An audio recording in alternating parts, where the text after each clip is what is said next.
When my younger brother Caleb slammed his glass on the table and said, "Man, nobody needs you or your charity," everyone laughed. What made it funny to them was that he said it while sitting in a house that legally belonged to me. But nobody at the table knew that.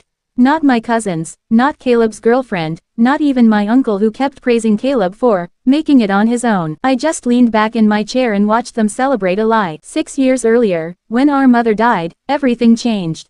Caleb was 19 then. Reckless, charming, the kind of guy who could talk his way into anything but never stick around long enough to fix the mess afterward. I was 27, already working 70-hour weeks at a small construction company trying to keep my life from falling apart. Mom's will was simple. She left the house, the pickup truck, and the savings account to me, not because she loved me more, but because, as she wrote in a letter folded inside the will, "Ethan, your brother will always need someone to stand behind him. Please be that person." I promised her I would. And for years, I kept that promise. I paid the property taxes on the house Caleb lived in.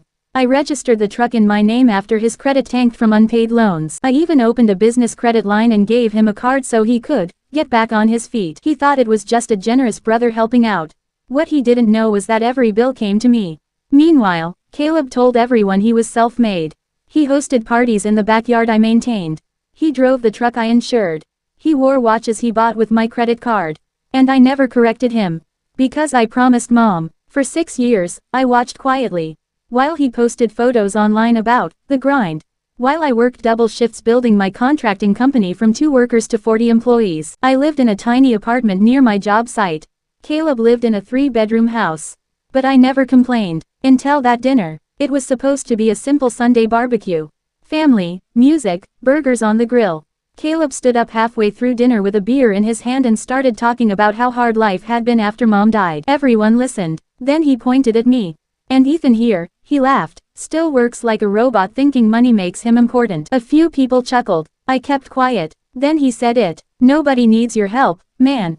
Nobody ever did. Something inside me finally snapped. Not anger. Just clarity. I finished my drink, stood up, and left.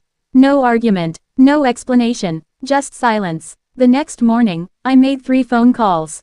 One to my lawyer, one to the bank, and one to the towing company. By Friday morning, Caleb's phone exploded with notifications. His credit card was cancelled. The truck was repossessed from his driveway.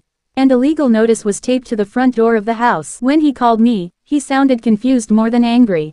"Dude, what's going on? They're saying the house isn't mine." I answered calmly.